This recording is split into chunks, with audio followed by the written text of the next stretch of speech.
right. Looking like it's going.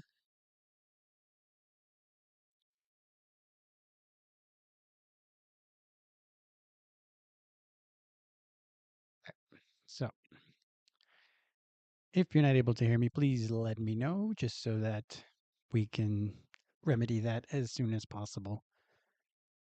But I'm not gonna sweat it as much as I have recently because I've basically spent too much time worried about the audio and whether it's on or not or any of that other stuff. So we're just gonna go for it, and if it doesn't work out, it doesn't work out. We're still learning. I know I've been doing this a few times, so you would think that I would have gotten better at it, but it is what it is.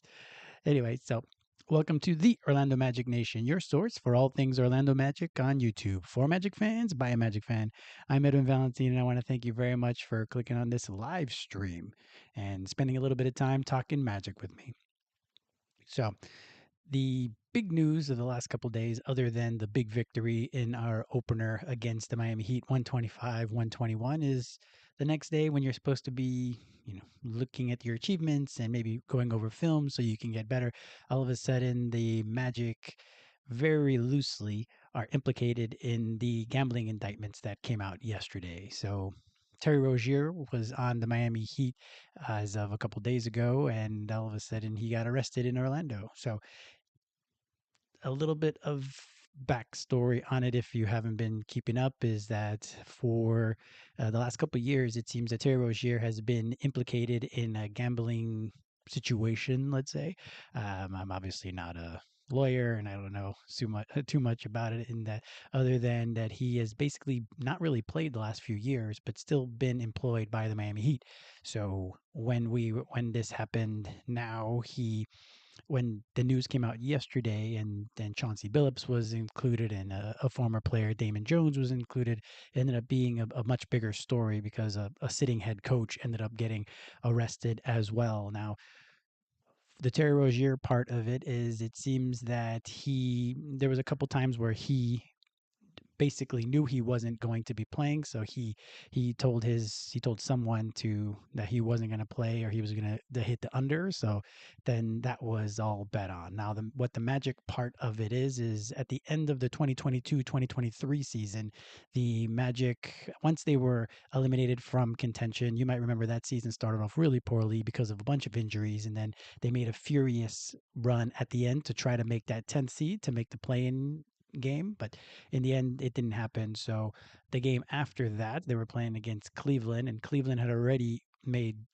clinched the playoff spot in their seeding, so they weren't going to play a lot of their players. So once the Magic were eliminated from playoff contention, then they also decided to rest their players, and then it seems someone from the Orlando Magic, that they don't name the person, but they basically said that someone told Rozier that now the Magic were also going to be resting their players, and now in the end, Cleveland ended up winning that game, I believe, in the end. So that that ended up being the implication of the extent to what the Magic are included in the indictment. Now, is that in any way going to affect our current roster? There's still 7 guys that are on the roster now that were on the roster in the 22-23 season. It doesn't say who it was that told Rozier about the guys not playing. Now, it doesn't seem like there was anything nefarious, like they told Rozier so that Rozier can have his guys bet on them and then they get a cut of it or anything like that. So in that way, luckily, it doesn't seem that anybody is going to be implicated on there. But anytime you're even discussed loosely on in an indictment, then we all just have to kind of, our ears perk up a bit, and we're like, ooh, okay, is this going to affect any of our guys? Now, it doesn't say that that person is currently on the team right now. It just said someone that was regularly playing basically back in the 22-23 season. So it may not even be any one of our guys that are on the team now. So it may not impact us at all. But still, whenever, not every team was implicated in this indictment. So when you hear that or the Orlando Magic were implicated in the indictment in any way, then all of a sudden you're kind of like, ooh, like what's going on there, because you don't know what that could mean for anybody on the club. So it doesn't seem like it is ended up being anything for the Orlando Magic. I tried to search on any connections between Rozier and any of the Magic players that are currently on the team now, for sure, and even the ones that were there. And I nothing that ChatGPT was able to come up with, because I wasn't going to go through AAU statements or teams, and I wasn't going to go through all of their colleges and all of that because I'm not an investigative reporter. It's just just wanted to loosely see if there was something that would stick out, just quickly, so a quick Google search, and nothing seems to have a tight connection.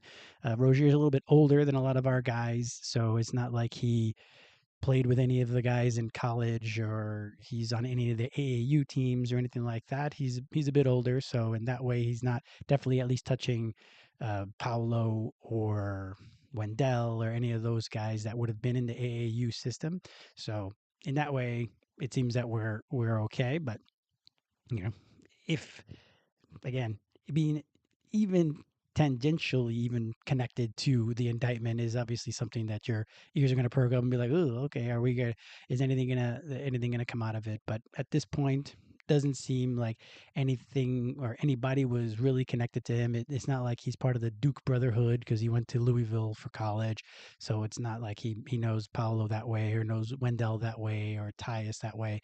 So Tyus wouldn't have been here back then, but still, so right now, it doesn't seem like anything's going to really impact the Magic. The Magic are aware, of course, that they were named in the indictment. So that's something that will be something that they will understand, and hopefully, again, nothing comes of it. But that was that. I didn't really talk about it because I was expecting that more information might come out. So I didn't make a video about it yesterday.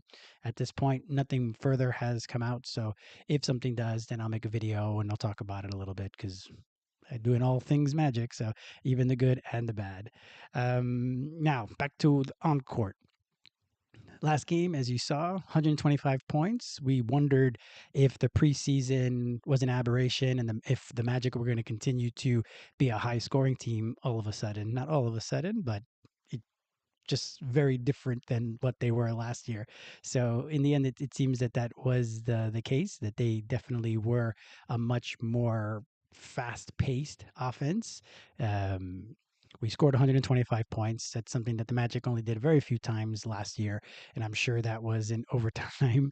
We always play really well against Sacramento, so maybe one of those games was in Sacramento as well. But otherwise, really, the Magic don't score that much. So, as I mentioned in my preseason video, it kind of felt weird because you sit there and you're like, all right, are the Magic, is this, is this who they are now? Is this the way the Magic are going to continue to play? Because it's weird.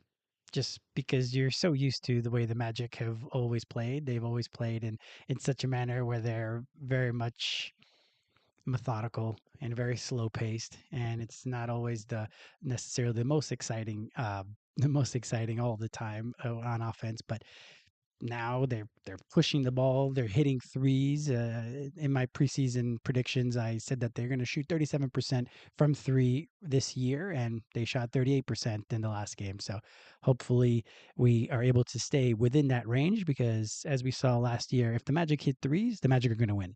So more threes equals winning. Now, the double-edged sword with the offense, and if we're going to be running more, and if there are going to be more possessions, then the question is there going to be more offense? Like, excuse me, how is our defense going to be affected? Like, are the Magic going to be able to continue to play the level of defense that they did last year with all the extra possessions and all the running that they're having to do? Looking at the stats from the first game, the defensive rating overall was still 108, so that was good. It's basically in line with what it was last year, but because there's so many possessions now, then the points per game are going to end up taking a hit. So the Magic really only gave up about well, definitely less than 110 last year, and this year is that going to be the case overall throughout the course of the year?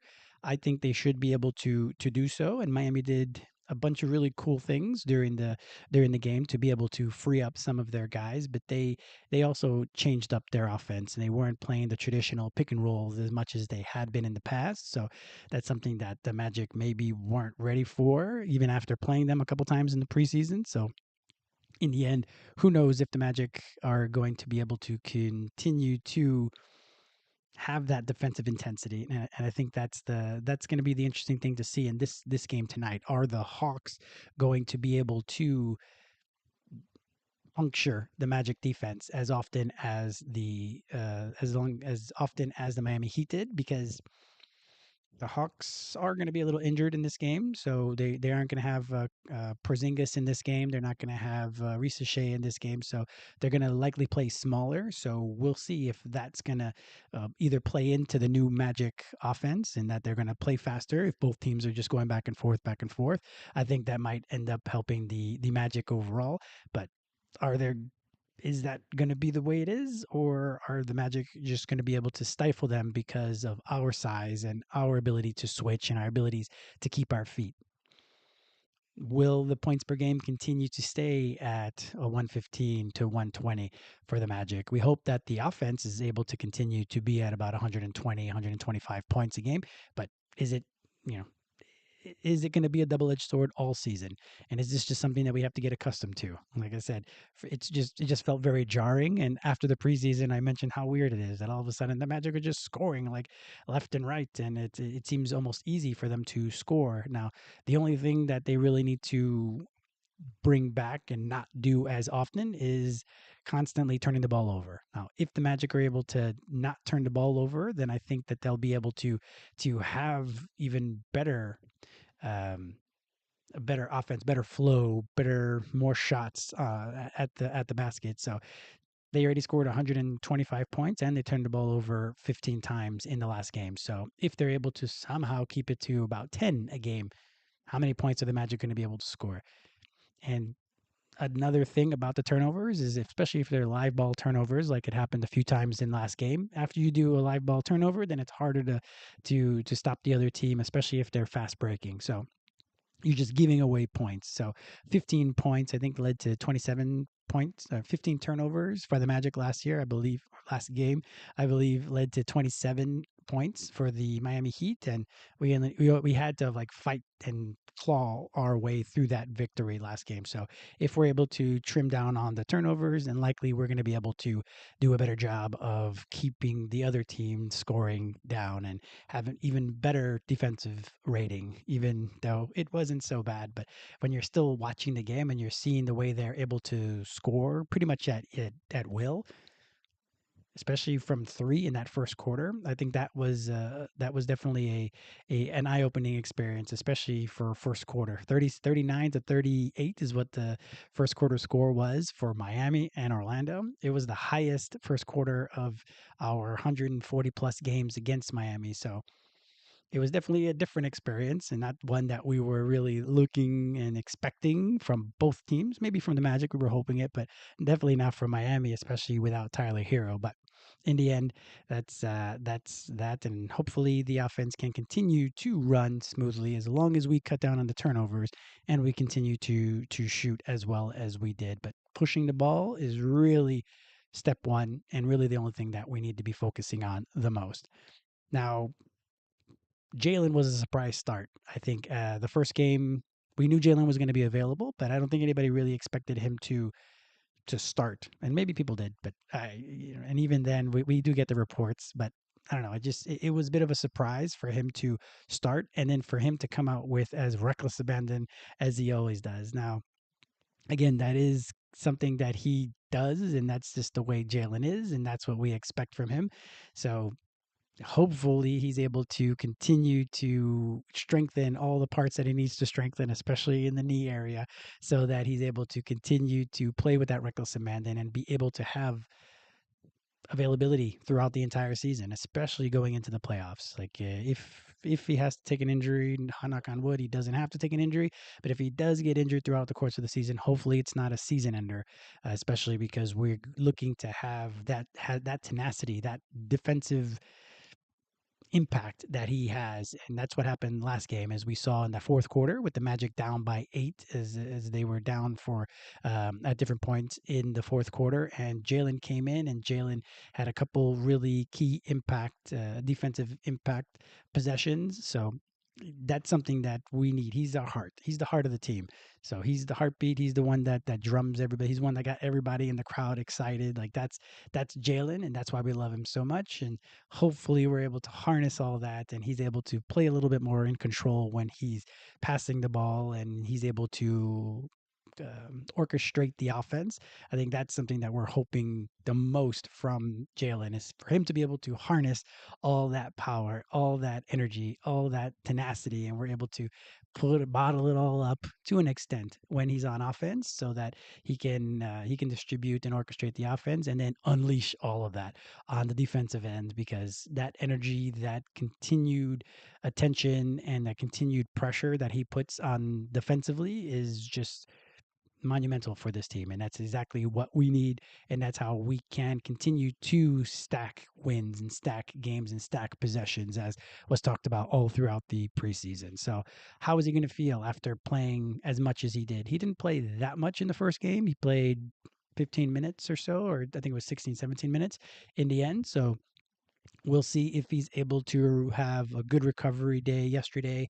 He's going to be able to be as available as he was, and maybe we start incrementally starting to add more and more time. So he got into early foul trouble last game. We'll see if that affects his rotation, and if he's able to not get into foul trouble in this game, then we'll see if that just means that he has an extended run in the first quarter, as opposed to having to come take him out through the game, especially if they're going to start ramping him up minutes wise. Like, is he going to be able to stay on the court, not just health wise, but also fouling wise? Like, that's going to be the big thing to see if he's able to do so on that. Now, trying to think, that was it. How many minutes will he play? I think he's going to play about 20 minutes in this game. Again, foul trouble pending. So we'll see. It's going to be a back to back this game, and then it'll be another game tomorrow against Chicago. So maybe he doesn't play as much in this game as he does in the next game. So we'll see how that goes. I doubt he'll play both games in the back to back. So we'll see. We would love for him to be able to play against Trey Young, and maybe not as much against Kobe White tomorrow, but we shall see on that. Looking at the other topics, are the guys going to be able to continue to stack the days? So in the media day, we heard they want to stack days, right? They want to stack days. I'm going to continue saying that they want to stack the days. They want to continue to stack the possessions. They want to stack just instances in which they either have done something poorly, and then that ends up being part of the foundation, or something positive, and they can continue to build on it. So is Paulo going to be able to take last game and be able to really start using that to vault into where we hope he's going to be, and that's going to be in the All NBA conversation and MVP conversations and all those different conversations that come with having a great player? Is he going to be able to be more relentless and continue to attack the basket? So, if you remember the beginning of last season, he was attacking, attacking, attacking. That game where he scored 50 points against Indiana, if you look back at that game, it was just he was in attack mode the entire game, and he didn't really shoot that many mid-range jumpers. Last game against the Heat in the season opener, I felt settled a little too much on his jump shot, and I really want him to play more like Giannis and not as much like KD. I feel he right now doesn't have the jump shot KD does, but he does have the physicality that Giannis does. Obviously, to a lesser extent, but he still, if he's able to put his shoulder down, as we saw, he had a couple and ones in the game against Miami. He just needs to continue to attack.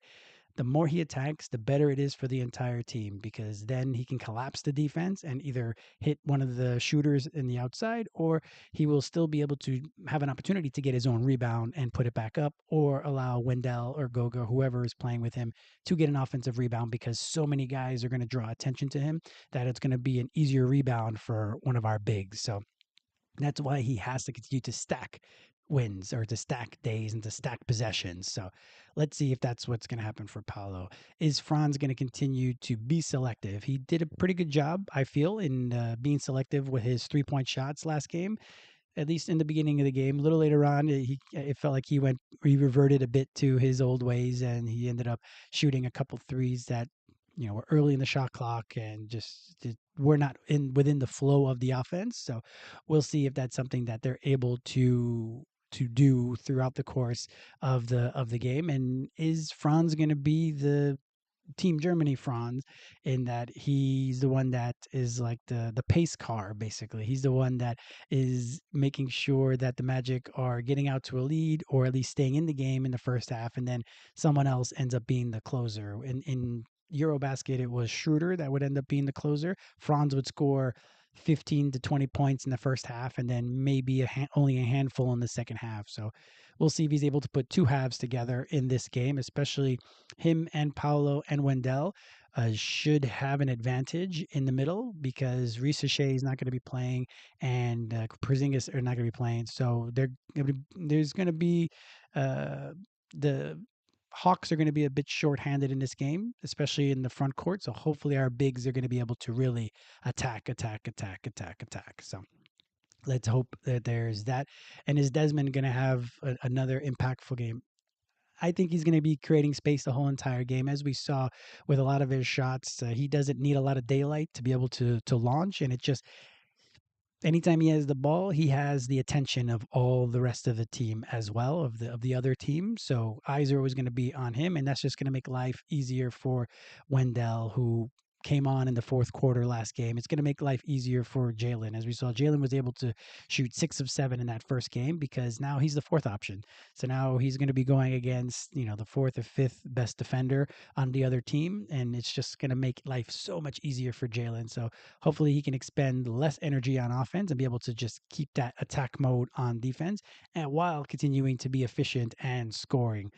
So that should be a good thing. So are the guys going to be able to stack the wins? Like they already got the one, so now get a second one against another Southeast Division rivals to really plant your flag in the Southeast Division. No matter, some people thought that the Miami Heat would be better this year, and they did play pretty well in the first game, to be fair to them. But a lot of people talked about Atlanta, and the concern with Atlanta always was going to be the availability of Porzingis, and already he's out this time. At least, luckily, it's nothing structural with his body. It seems he's just sick, so it is what it is. Unfortunately for Atlanta, fortunately for the Magic, hopefully we're going to be able to take advantage of that and be able to take control of the game and be able to take control of the game and be able to hopefully have a nice easy win. Of course, they have Trey Young on their team.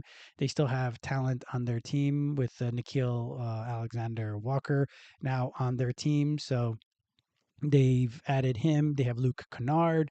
They have Tyus Jones or Tyus. Excuse me. They have Trey Young. So they still have some talent, of course. So we'll just see if they're going to be able to have enough offense to be able to generate enough for them to keep up with the Magic, because the Magic, if the Magic continue to play as they did all the preseason and that opener, we see that the Magic are going to score over 120 points. And Atlanta got smoked in that first game of the season at home against Toronto. So they scored 118 points, I believe. So we'll see if they're going to be able to keep up with the Magic now, even not having Porzingis on there. And let's see, the last thing really to talk about when it comes to the Magic is Tyus and JI. If the Magic have a large lead in this game, hopefully we're going to be able to get Jet involved. We're going to be able to get Jace involved or Noah involved. So last game they played 11 guys. So that is something that's one way to remedy tired legs because of how fast paced we are playing. Basically they were able to find a couple little spots for JI throughout the course of the game, but he really didn't play too much and didn't really impact the game in any meaningful way, unfortunately, in that first game. Same for Tyus. Tyus came in early because of Jalen's availability being not full time just yet, but Tyus really didn't look good in that first game. He can play, of course, much better, and that's what we're hoping, that he plays much better in the second game. But if he's not able to impact the game offensively, then it's going to be difficult for the Magic to continue to play him. Now, it's early in the season. I'm not talking about anything, but I'm not talking about any change right now necessarily. But if, let's say, it's a blowout and Jace comes into the game and Jace comes and starts just launching threes and hitting threes like he did in the preseason, then at least we can see that Jace has the ability to score, and his defense is not great, but I feel just his frame is a bit more stout than what Tyus's is. So both of them are short, but Tyus is smaller framed, while Jace is a bit thicker framed, and that's really going to be something that even if he's a bit slow footed, or even if they're going to try to pick on him, then he still would be able to compete and not just be one to just be taken advantage of when it comes to size and defensive matchups. Because we saw Tyus getting targeted a bit in that first Miami game, and uh, with no offense on the other end, and it really ends up being a difficult task for the Magic to continue to play Tyus. I'm talking about in game 50, in game 60, later on in the season. If he hasn't found his way with the Magic, then I can see Jace definitely taking over some of his minutes now. If Tyus has a bad first 5 games, then you're just going to start hearing more and more and more about people wanting Jace to play, because that's just the way life is. It's the same way in the NFL, right? If there's a young, hot rookie quarterback that is drafted, and you have a journeyman who's kind of starting in front of him to kind of be the placeholder for a couple games, and if the team is not performing well, people are just going to talk about wanting to have that new shiny thing to be able to play. And we'll see if that's what's going to end up happening here with the Magic. That Tyus is basically going to be the journeyman that ends up likely being here just for 1 year, unless he takes a bit of a discount next year to stay with the Magic. But we don't have his bird rights, so it's going to be complicated. Anywho, but Jace, we're going to have for many years. So we do need to continue to develop Jace over the course of the this season, just so he's ready for next season. But if he's able to continue to develop over the course of this season, then he might just end up getting more and more and more time, as well as more opportunity, as well as with that opportunity, we've seen him be able to flourish. So that was in the preseason as well as in the summer league. So we'll see what it would look like in the real world, let's say, with the regular season upon us. So we'll see on that. But we need offense from Tyus, especially if he's not going to play defense as the Magic are prone to play. He definitely needs to be able to shoot the three. He needs to be able to get into the lane, get those floaters, score something, as opposed to what he did last game, where he ended up with nothing at all over the course of the game. Same thing for JI. JI, he needs to also be able to provide the offense if he's going to be on the court. Now, defensively, of course, is where his bread is buttered, and if he's able to be out there wrecking different plays and blocking shots and stealing the ball and having a huge defensive impact, then that would make sense that he ends up being then he can continue to not have to necessarily uh, play such a big role in the offense, because the Magic have enough offense otherwise. But if he's not going to do that much on defense and he's not doing much on offense, then maybe you go to Noah, and just to see what Noah also has in store, because ultimately JI is going to be a part of the Magic. At least he's signed for the next few years. But again, we need guys to be able to start to make a bigger impact on the team, even if they're second round picks like Noah. We have to use all of our young guys in the next few years, because